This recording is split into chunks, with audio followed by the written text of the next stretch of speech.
हम शुरू कर रहे हैं टैली ERP 9 का chapter 9 how to create company in Tally ERP 9। इस वीडियो में मैं आपको टैली ERP 9 में कंपनी क्रिएट करना सिखाऊंगा और उसके साथ में कुछ हिडन सेटिंग भी बताऊंगा जो आपको कोई भी नहीं बताता। और यहाँ से हमारा टैली का पहला प्रैक्टिकल वीडियो शुरू होता है और मैं टैली ERP 9 का फुल कोर्स विद GST करवा रहा हूँ, जिसके 8 चैप्टर मैं ऑलरेडी अपलोड कर चुका हूँ। अगर आपने वो चैप्टर नहीं देखे हैं और आप टैली का कंप्लीट कोर्स करना चाहते हैं तो सबसे पहले उन सभी चैप्टर को देखें। साथ में ये भी रिक्वेस्ट करना चाहूंगा कि अगर आप वाकई में अकाउंटेंट बनना चाहते हैं तो मैं अपनी तरफ से पूरी मेहनत कर रहा हूँ और चैप्टर बाय चैप्टर एक एक वीडियो चढ़ा रहा हूँ। तो आपको भी सिंपली चैप्टर बाय चैप्टर एक एक वीडियो को देखना है और एक एक चैप्टर को अच्छे से समझने के बाद दूसरा चैप्टर शुरू करना है। और कोर्स के लिए मुझे भी थोड़ा टाइम दें और खुद को भी थोड़ा टाइम दें।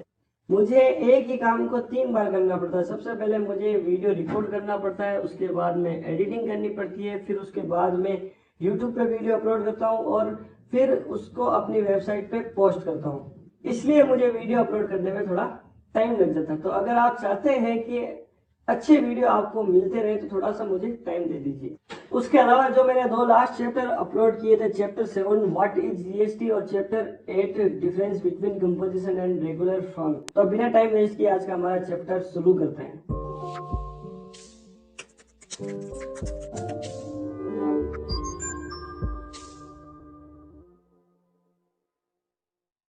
चैप्टर 4 में मैंने बताया था कि टैली ERP 9 को किस तरह डाउनलोड करते हैं और किस तरह इंस्टॉल करते हैं। तो जैसे आप टैली ERP 9 को इंस्टॉल कर लोगे, डेस्कटॉप पे आपके कुछ इस तरह का आइकन आएगा। सिंपली आपको इस पर डबल क्लिक करके ओपन कर लेना है।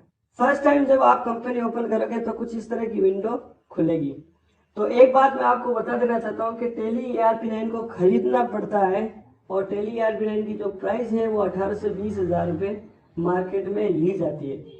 तो अकाउंटिंग की लाइन में आपका 18 से 20 हजार रुपये का इन्वेस्टमेंट रहेगा। और ये टैली ERP 9 का डेमो वर्जन है।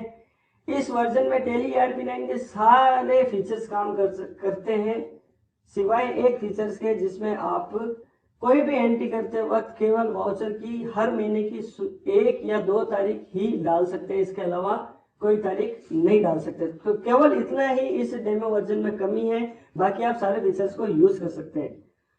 दूसरी बात मैं आपको और बता देता हूँ कि जब भी आप टैली ERP 9 ओपन कर लो उसके बाद में आपको माउस का यूज बिल्कुल भी नहीं करना है। बिना माउस के यूज किए आप टैली को ऑपरेट कर सकते हो और बेहतर ढंग से ऑपरेट कर सकते हो। तो आप सिंपली यहाँ पे आपको वर्क इन एजुकेशनल मोड, अभी हम केवल सीखना चाहते हैं। अभी हम टैली ERP 9 में काम नहीं कर रहे हैं, केवल सीख रहे हैं और हमें इस वर्जन में कोई भी परेशानी नहीं आएगी।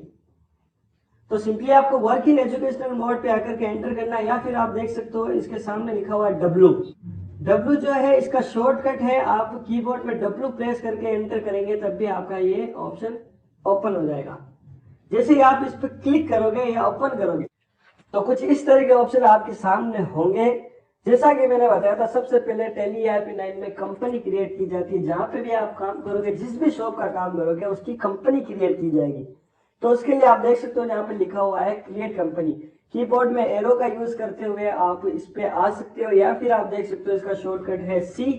अगर आप कीबोर्ड में C भी प्रेस करोगे तो क्रिएट कंपनी ओपन हो जाएगी। तो मैं C प्रेस करता हूँ।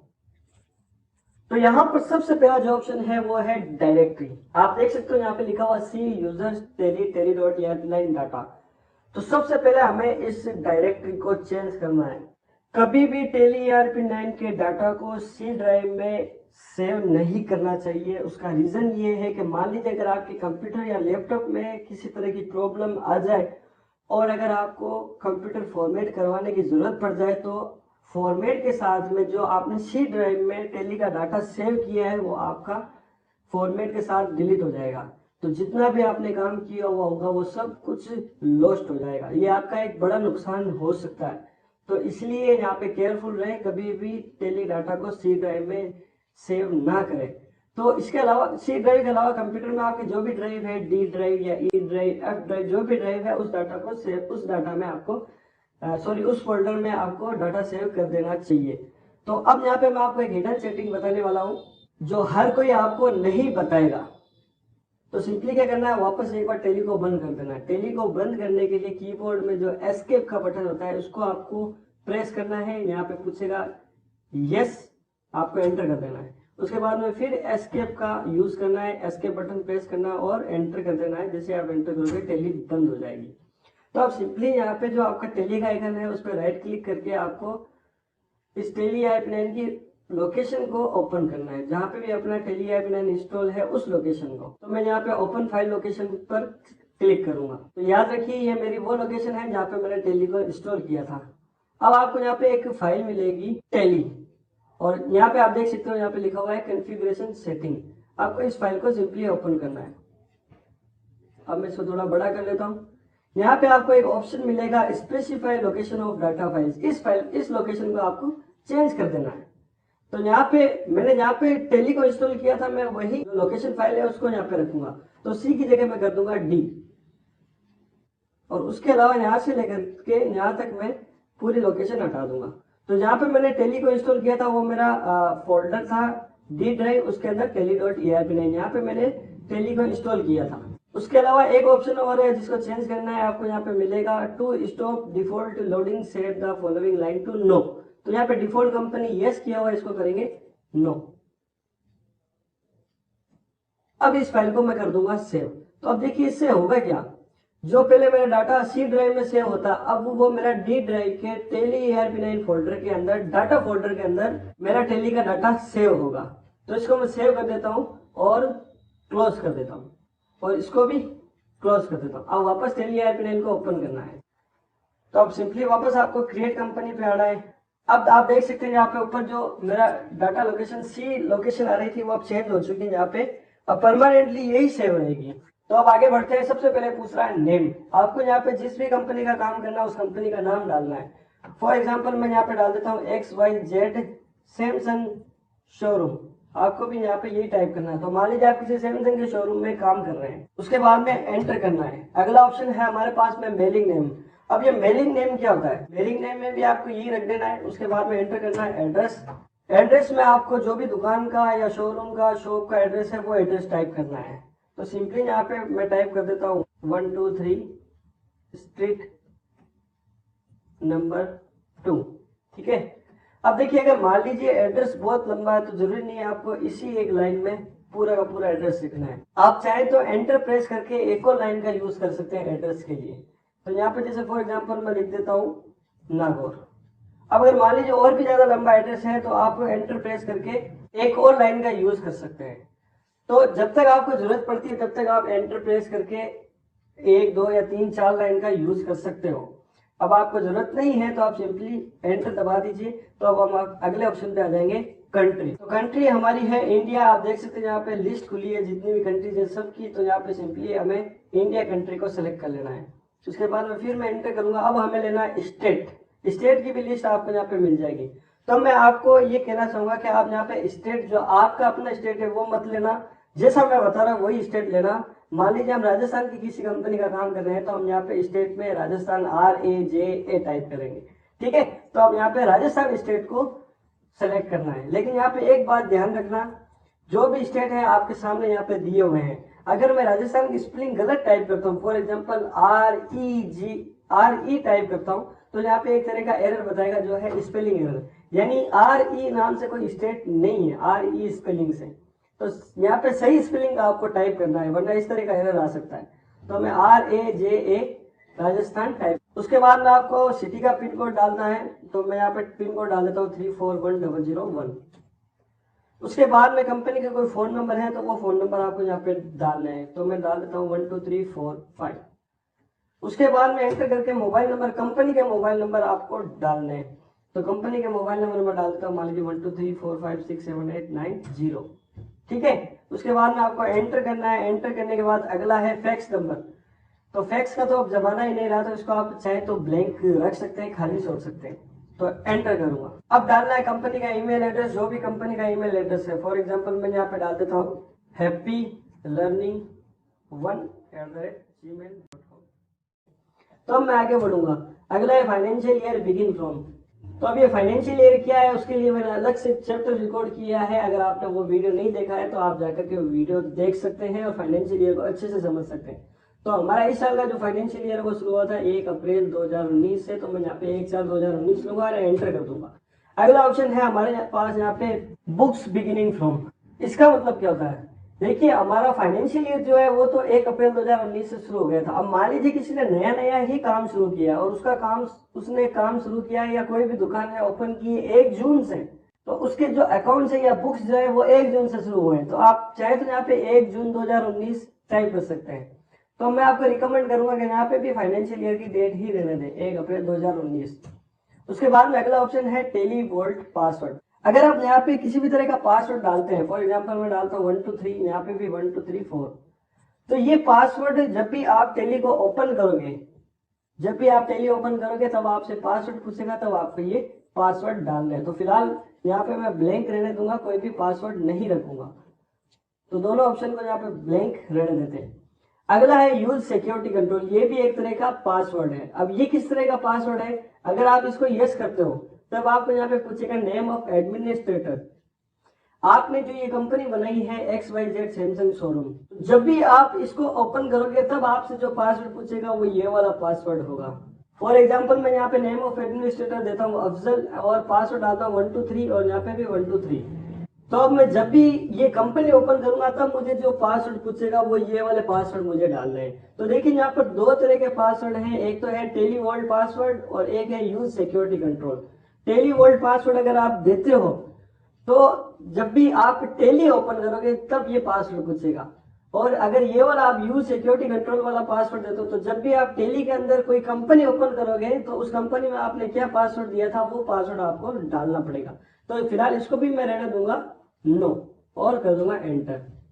तो देखिए जितने भी यहाँ पे हमने फीचर्स डालने थे, जो भी ऑप्शन डालने थे वो सब डाल दिए। लेकिन यहाँ पे मैंने एक गलती की है जानबूझकर, वो ये है कि मैंने कंपनी के नाम की स्पेलिंग में गलती की है। अब मुझे उसको करेक्शन करना है। ये मैंने जानबूझकर गलती की थी ताकि आपको कुछ बता सकूं।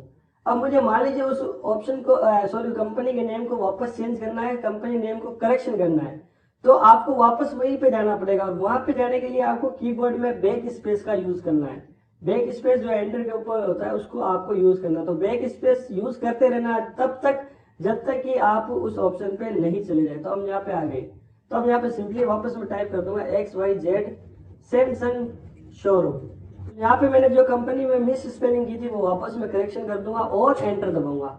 तो आपको एंटर से तो आगे बढ़ना है और बैक स्पेस से पीछे आना है। ये 2 शॉर्टकट या 2 कीवर्ड को आपको ध्यान में रखना है। अब वापस एंटर दबाता हूँ, एंटर एंटर एंटर एंटर। हमें बाकी कहीं भी जगह पे कुछ भी चेंजेस नहीं करना है। तो अगर आपको कहीं पे कुछ चेंजेस करना है तो कर सकते हो। For example pin code change करना है तो कर सकते हो, phone number, mobile number, email ID कुछ भी चेंज करना है तो आप यहाँ पे कर सकते हो। तो एंटर करते हुए वापस में इस ऑप्शन पे आ जाता हूँ। अब यहाँ पे आप देख सकते हो लिखा हुआ बेस करेंसी इन्फॉर्मेशन। तो सिंपली आपको यहाँ पे कुछ भी चेंजेस करने की जरूरत नहीं पड़ती। जो भी यहाँ पे सेट होता है वो ऑलरेडी बाय डिफॉल्ट सेट और एकदम सही है। तो यहाँ पे आपको कुछ भी चेंजेस नहीं करना है, एंटर करना है, फिर enter enter enter enter enter enter and last enter. अब आपसे पूछेगा एक्सेप्ट यस और नो।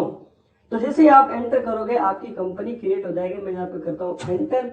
तो आप देख सकते हैं यहाँ पे मेरी कंपनी क्रिएट हो चुकी है। अब आपके सामने जो टेली की नई विंडो ओपन हुई है इसको बोलते हैं गेटवे ऑफ टेली। और गेटवे ऑफ टेली क्या होता है तो उसके लिए आपको मेरा अगला चैप्टर देखना है जिसका वीडियो जल्द ही रिकॉर्ड करके अपलोड कर दिया जाएगा और उस वीडियो की लिंक आपको इस वीडियो के डिस्क्रिप्शन में मिल जाएगी। उसके अलावा मैं आपको यहाँ पे एक चीज और बताना चाहता हूँ।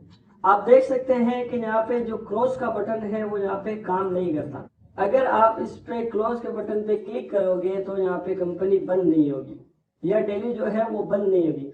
तो टेली ERP9 को बंद करने का जो तरीका है वो मैं आपको बता देता हूँ। 3 तरीके हैं। पहला तरीका, अगर आप कीबोर्ड में एस्केप दबाओगे तब आपसे ये पूछेगा क्विट यस और नो। तो जैसे एंटर करोगे आपकी टेली बंद हो जाएगी। तो सबसे पहला तरीका ये। दूसरा तरीका, अगर आप कीबोर्ड में क्यू दबाओगे, क्यू का मतलब क्विट, तो अगर कीबोर्ड में क्यू दबाओगे तब भी आपसे पूछेगा क्विट यस और नो। तो आप एंटर, जैसे एंटर करोगे आपकी कंपनी बंद हो जाएगी। और अगर आप कीबोर्ड में कंट्रोल क्यू दबाओगे तो जैसे कंट्रोल क्यू दबाओगे आपकी कंपनी जो है, जो टेली जो है वो पूरी तरह से बंद हो जाएगी। तो याद रखना, अगर आपको टेली को बंद करना है तो इन 3 में से किसी भी एक शॉर्टकट का आप यूज कर सकते हो। तो देखिए यहाँ पे मैंने टेली ERP9 में आपको कंपनी क्रिएट करना बता दिया है। अब आपको क्या करना है, बार बार प्रैक्टिस करनी है, आपको कंपनी बार बार क्रिएट करनी है, तब तक क्रिएट करनी है जब तक आप अच्छे से बिना किसी प्रॉब्लम के कंपनी क्रिएट करना नहीं सीख जाओ। उसके बाद में आपको अगले वीडियो की तरफ बढ़ना है। तो अब आपको सिंपली क्या करना है, वापस पहले उस कंपनी को डिलीट करना है। तो डिलीट करने के लिए आप क्या करोगे, हम वापस उसी लोकेशन फाइल पे जाएंगे। तो मैं इस टेली आइकन पर राइट क्लिक करके ओपन फाइल लोकेशन करूंगा और यहाँ पे हमारा जो डाटा फोल्डर है, हमारा डाटा सेव हुआ था teli.erp9, आपको इस तरह का फोल्डर मिलेगा डाटा। आपको सिंपली इस पर क्लिक करना है और यहाँ पे आपको एक कंपनी मिलेगी जिसका नाम है 10,000। यही वो हमारी कंपनी है जो हमने क्रिएट की थी।